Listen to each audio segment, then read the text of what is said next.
¿Pudiera el mercado llegar a máximos históricos en medio de esta gran crisis económica mundial? Estamos en un fake market, es decir, un mercado completamente engañoso. Bueno, eso es una pregunta que yo me hago constantemente y que quiero hablar de eso en este TradingView. Twitter es una red social muy rápida, con muchos haters y bastante tóxica, pero ahora quiere limitarte.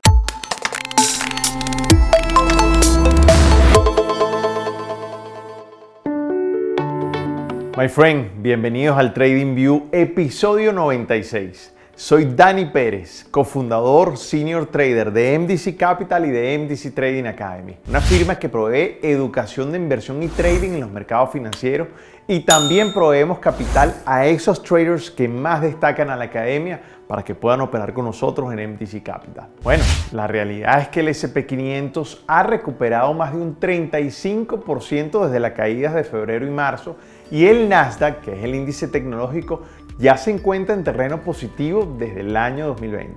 Esto es un fenómeno muy interesante, o sea, el divorcio que hay del mercado con la realidad es bien importante. Una economía completamente destrozada donde ya lleva casi 39 millones de solicitudes de subsidio de desempleo en las últimas 9 semanas. El programa de la Reserva Federal ha inyectado una enorme cantidad de liquidez al sistema y ha comprado activos por una escala inimaginable. Los rendimientos de los bonos del gobierno son apenas positivos en Estados Unidos en este momento, mientras las acciones de las grandes empresas se disparan obteniendo la ayuda de la Reserva Federal. Así que muchos inversionistas han visto en esta crisis el mercado de acciones de las grandes empresas mucho más atractivo que los bonos. Pero esto es un mercado engañoso, es un mercado demasiado polarizado. Está altamente concentrado en acciones de tecnología en los Estados Unidos, enfocada en el crecimiento, por ejemplo, de Facebook, Apple, Amazon, Microsoft y Google. Imagínense que la capitalización total del mercado de tan solo esas 5 acciones de tecnología excede el tamaño de las acciones de toda la eurozona según Bank of America. Esto es asombroso. My friend, es que está entrando muchísima liquidez de pequeños inversionistas. Porque te voy a dar un ejemplo muy útil. En las cuentas de la aplicación Robinhood, que poseen el ETF de uso, que es de petróleo estadounidense, aumentó en más de 2000% en estos últimos meses. Por ejemplo, a principios de febrero había más o menos 8.000 cuentas invirtiendo en uso a través de Robinhood, y en la actualidad subieron a 170.000. Esto es un dato interesante. Pareciera que muchas de las personas que están pidiendo subsidio de desempleo estén metiendo dinero en la bolsa. Impresionante. Esto es un mercado, para mí particularmente, me parece que excesivamente costoso. No estoy interesado en tomar nuevas posiciones. Únicamente en este caso me interesa el day trading. Recuerden un dicho que les he compartido muchísimas veces en varios episodios del TradingView. Cuando la abuela invierte, es mejor salirse. En algún momento la economía va a converger con el mercado. Yo prefiero estar esperando el momento preciso como siempre, y por eso es que les comparto mis escenarios domingo a domingo en los TradingView. Atención, otro dato importante. Esta semana fue develado el documento de la última reunión del FOMC, donde los participantes trataron sobre los posibles riesgos potenciales para la estabilidad financiera. Están preocupados de que los bancos pudieran verse sometidos a mayores tensiones, particularmente si se realizaran escenarios adversos para la propagación de la pandemia. Y eso obviamente va a afectar la actividad económica, por lo que este sector, según dice ese documento, debería ser monitoreado muy de cerca, y yo estoy de acuerdo. Otro tema muy importante a entender es que el presidente Trump declaró que de darse una segunda ola de contagio no pretende cerrar la economía nuevamente. Estamos cerca de las elecciones presidenciales en noviembre en los Estados Unidos, y las tensiones políticas propias de este tipo de eventos están aumentando de manera dramática. Y la crisis le ha movido un poco las bases al presidente Trump. Hay que seguir todos estos acontecimientos muy de cerca. Vamos a ver en las gráficas en cuáles escenarios podríamos llegar a máximos históricos en medio del desarrollo de esta crisis. Eso para mí sería algo completamente fuera de lo normal y que hay que vivir. Empezamos aquí con el futuro del mini del S&P 500 y nos damos cuenta de muchísimas cosas. Primero, que el mercado pudo superar ¿ok? El 61% de retroceso, interesante, pero las barras no pierden conexión con el área y eso es algo muy importante. Yo le había dicho a ustedes ya hace varias semanas atrás que íbamos a estar oscilando entre estas áreas. Eso es lo que ha hecho el mercado, prácticamente ha seguido mi flecha. Pero fíjense cómo en este caso, interesante, hace un sobrepaso y hace un máximo mayor, ¿ok? Pero no pasa la línea 200. La línea 200 es, en este caso, es la referencia más importante que tenemos en esta gráfica en la actualidad, donde hay muchísimos vendedores, pero muchísimos vendedores en esa línea y es un punto de referencia siempre histórico en este tipo de casos. Mientras estemos por debajo de esa línea 200, generalmente estamos en un mercado completamente bajista y sigo pensando todavía que podemos tener un movimiento fuerte bajista que siga y que permita que esté el mercado oscilando entre estas dos áreas. En esta gráfica diaria se ve claramente. Ahora, si el mercado logra pasar la línea 200, es muy probable que lleguemos a los 3100, que es otra zona importantísima de referencia. Mire que coinciden con este punto de aquí. Y si logra pasar los 3100, déjenme decirles que en plena crisis se puede dar el escenario de máximos históricos. Algo que era uno de los escenarios lejanos, pero en este momento empieza a tomar algo de relevancia y hay que prepararse porque también se van a dar oportunidades aquí importantes para mí desde el punto de vista, en este caso, de day trading, ¿ok? Así que ¿se puede dar máximos históricos en plena crisis? Sí, ¿ok? Que sea algo lógico, no tanto para mí, pero es un escenario que nosotros tenemos que estar preparados y de eso se trata, tener una acción para cada escenario. Ahora, si el mercado logra bajar, puede llegar entonces a la línea 50%, que más o menos está alrededor de los 2.770, y si logra bajar más pudiera llegar a los 2.641, y si logra pasar ese precio con seguridad se irá con muchísima fuerza hasta los 2.165 aproximadamente, y todavía tengo otro precio objetivo por aquí abajo a los 1.900, que todavía todo eso se puede dar. Todo eso se puede dar. Recuérdense que los segundos resultados trimestrales de este año 2020 van a ser históricos por los negativos. Eso va a estar en todos los libros de historia, eso se los puedo asegurar. Pero aquí lo que siempre y lo que está pasando y que de alguna forma tiene a todo el mundo confundido es esta bajada tan enorme entre finales de febrero y marzo, ¿ok? Bajada enorme, rapidísima, violenta, pero lo curioso es que después tuvo una gran subida, pero miren la pendiente cómo cada vez pierde más fuerza, ¿ok? Y eso es algo muy importante. Es por eso que hacemos estos videos, para brindarles bastante mayor claridad y sobre todo poderles compartir mis escenarios. Si vemos aquí una gráfica un poco más detallada, nos damos cuenta que esta semana el mercado no pudo pasar esta zona de resistencia. Miren lo importante como aquí, todo esto de aquí es exactamente igual a lo que pasó aquí. Así que aquí puede venir otra vez, el mercado puede llegar hasta este punto, ¿ok? Y de aquí pudiera volver a bajar y pasar esta línea de soporte importante. Ahora, como les digo, el mercado al próximo punto, en el caso de que pase los 2.976, pudiera llegar a los 3.000, después a los 3.056 y después a los famosos 3.100 que les vengo diciendo, donde hay un montón de vendedores de manera importante. Ahora, si el mercado no logra pasar la resistencia, definitivamente se va a ir a este soporte de los 2.862, pasando por los 2.900 y posteriormente pudiera llegar a los 2.724. Así que ténganlo allí pendiente, que si el mercado baja, va a bajar con mucha fuerza, incluso hasta los 2.634. Aquí en esta gráfica es claramente, miren cómo este movimiento de esta semana fue exactamente el mismo movimiento que tenemos aquí, impresionante. Así que podemos esperar que este mercado fue esta subida hasta la resistencia y después bajar tal cual como pasó aquí. Pero mientras eso pase, el volumen va a estar bastante pequeño o bastante poco, quiero decir, y eso es algo importante que debemos tomar en cuenta. En el caso del Nasdaq, interesantísimo porque fíjense cómo el Nasdaq sí está muy por encima de la línea 200. El Nasdaq está casi máximos históricos y en este instrumento sí estoy casi seguro que podemos tocar máximos históricos de manera importante. Y eso que ha perdido también fuerza, pero no ha perdido su verticalidad y eso es algo que para mí es importante. Yo creo que el Nasdaq sí pudiera estar llegando a máximos históricos y eso es importante, pero sigue siendo un mercado engañoso. Recuerden lo que les acabo de decir, que está altísimamente polarizado, pero sobre todo es porque el Nasdaq está realmente enfocada en el crecimiento de las acciones de tecnología, que todas componen el Nasdaq o tienen muchísima más importancia en el Nasdaq que en el SP500 y por eso es que aquí se ve la subida muchísimo más fuerte. Así que recuerden que la capitalización de esas 5 empresas, Facebook, Apple, Amazon, Microsoft y Google, en este momento tienen una capitalización o un tamaño muchísimo más grande que todas las acciones juntas de la eurozona. Impresionante. Ahora, si vemos una gráfica un poquito más detallada, mientras estemos por encima de esta línea de tendencia, sigo pensando en el caso del Nasdaq alcista, que pudiera llegar a los 9.787. Pero recordemos que si viene un movimiento fuerte hasta la baja, estas acciones ya están demostradas que también hacen ese movimiento a la baja de manera importante. Si vemos aquí el índice de la volatilidad, el VIX, vemos cómo el mercado llegó a esta zona de soporte nuevamente. Fíjense cómo volvió a subir y bajó, pero no la ha podido pasar. Yo espero que el mercado de aquí tenga un repunte de volatilidad importante, pero eso se dará en el caso de que las acciones o que el mercado accionario empiece a bajar. Si el mercado sigue subiendo a máximos históricos, esto va a volver a la zona de los 16.8.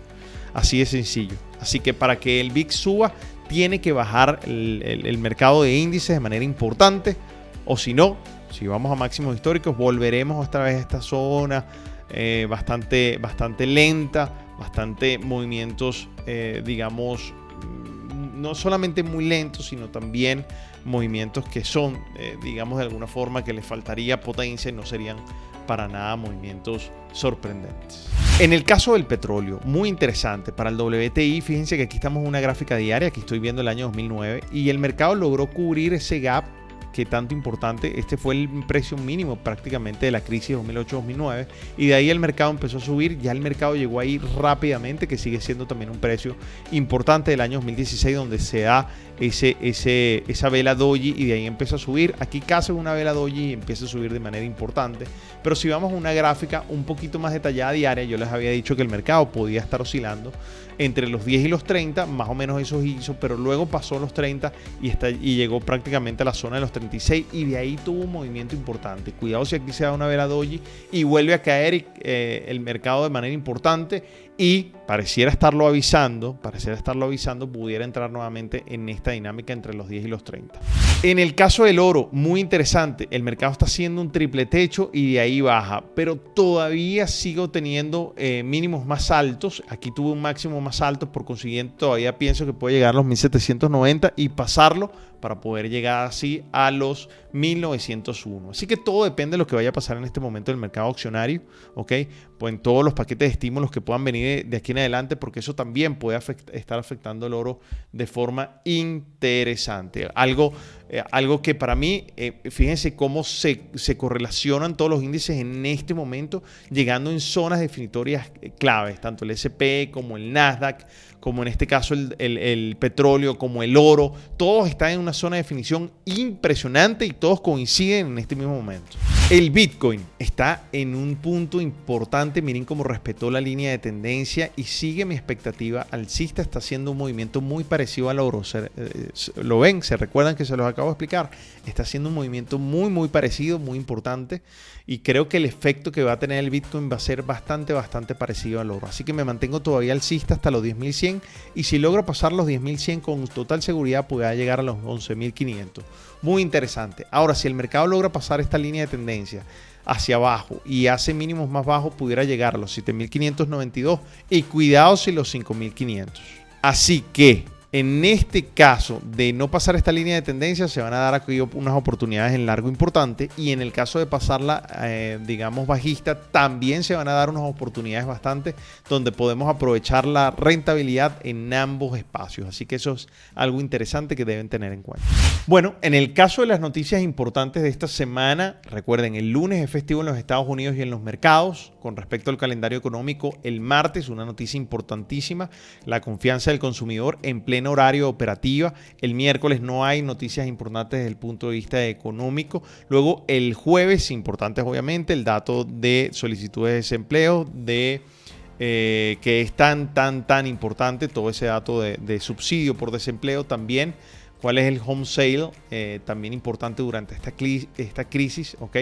Que creo que todos estos datos toman una relevancia impresionante. Miren los datos negativos, es que esto es increíble. El viernes el Chicago PMI, que se da los últimos días del mes, ¿okay? El último día hábil del mes, es una noticia extremadamente importante, ¿okay? Que creo que debería ser roja, y más en esta crisis. El gasto personal también importante y el sentimiento del consumidor revisado. Recordemos también que el presidente de la Reserva Federal habla a las 11 de la mañana, así que el viernes es un día completamente movido. Recordemos que el presidente de la Reserva Federal ha admitido lo que les he venido diciendo, que actualmente el daño de la economía puede durar bastante tiempo, es decir, él no cree que pueda estar tan de acuerdo con que la economía se vaya a recuperar rápidamente o vaya a ser una figura de V-shape. Él está pensando que puede venir tal vez otra bajada de manera importante, así que ve una lenta recuperación. Recuerden que el mundo actual es un mundo con poca productividad, así que la recuperación económica va a depender mucho de incrementar los niveles de productividad. Así que acuérdense que los niveles de productividad son los que generan crecimiento y bienestar. Dos temas más importantes a tener en cuenta esta semana: la carrera por conseguir la vacuna del COVID-19, así que van y vienen noticias, y me parece interpretar que el mercado ya no está reaccionando tanto como antes a esas noticias. El mercado realmente ha perdido un poquito el entusiasmo a este punto, y también las tensiones entre China y los Estados Unidos. Es muy importante que se vayan a estar dando esta semana. Creo que la devaluación del yuan chino también se va a poner sobre la palestra, ya que es muy probable que podamos hablar bastante más seguido en el futuro cercano sobre este punto. Que recordemos que hace tan solo un año, con respecto a la devaluación del yuan, tuvo unos problemas importantes desde el punto de vista de devaluación, prácticamente volviendo al esquema anterior de jugar un poco con la moneda, y eso tiene unos efectos impresionantes, así que puede también producir algún tipo de desestabilización. Así que esta guerra comercial, como les decía, hace muchísimo tiempo, esto todavía le queda muchísima tela por cortar. Twitter está probando una nueva característica que permite a los usuarios limitar o deshabilitar las respuestas. Eso va un poco en contra de los principales elementos diferenciadores de esta red social.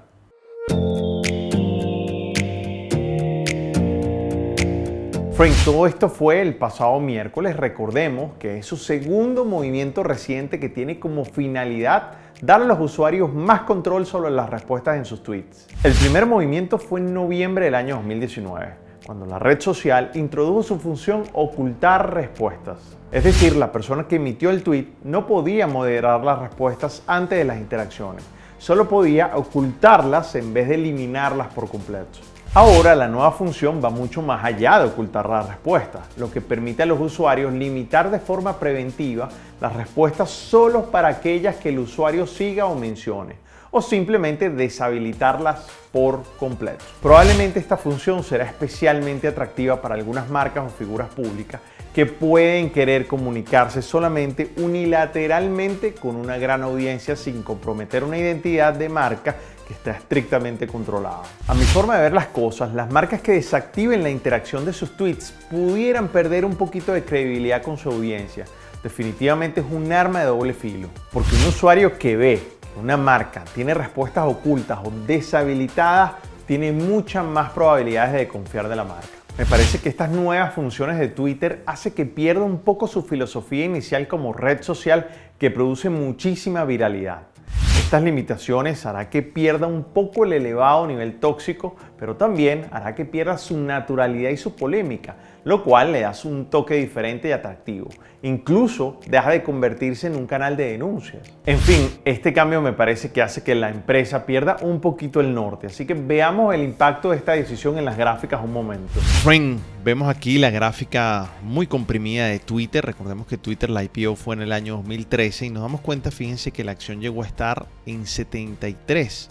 Ok, 73, impresionante. En el año 2016 la acción llegó a estar en 13, bajó de manera importante. Sin embargo, cuando el presidente Trump asume la presidencia de los Estados Unidos, prácticamente Twitter se empezó a revalorizar de manera importante, ya que el presidente Trump la hizo muy famosa y le hizo una herramienta que teníamos que estar todos presentes. Recordemos que en el caso de los que operamos en la bolsa en Estados Unidos, es una de las herramientas más utilizadas. Así que con el auge que le dio el presidente Trump a Twitter, pues obviamente muchísimo más, porque todos los efectos que ha tenido en la bolsa, los tweets del presidente Trump son importantes. Pero luego el mercado, más o menos a mediados del año 2018, empezó a oscilar en un área importante hasta que a finales más o menos en el último trimestre del año 2019, Twitter empezó a bajar de manera importante. Ahora, vamos a hacer un poquito zoom a esto y nos damos cuenta que el mercado ha recuperado, pero no ha recuperado como el resto de las tecnológicas. De hecho, sigue teniendo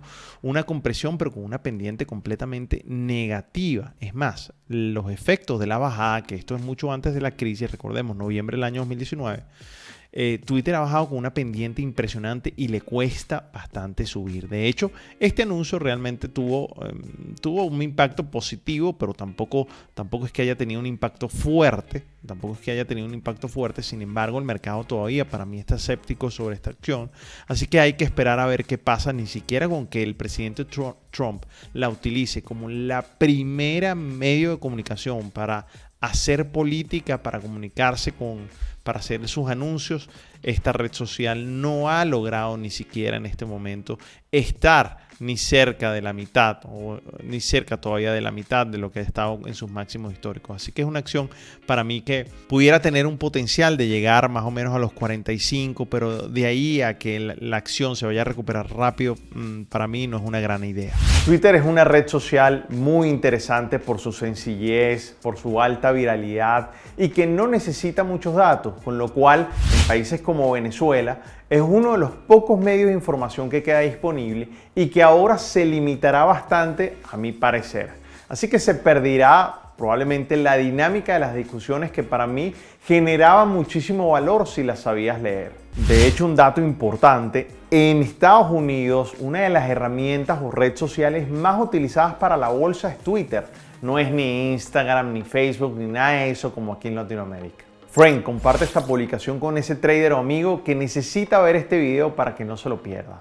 Recuerda de seguirme en todas mis redes sociales como @DaniPerezTrader, en Twitter, en Instagram y aquí en YouTube. Así que nos vemos el próximo domingo en el próximo TradingView.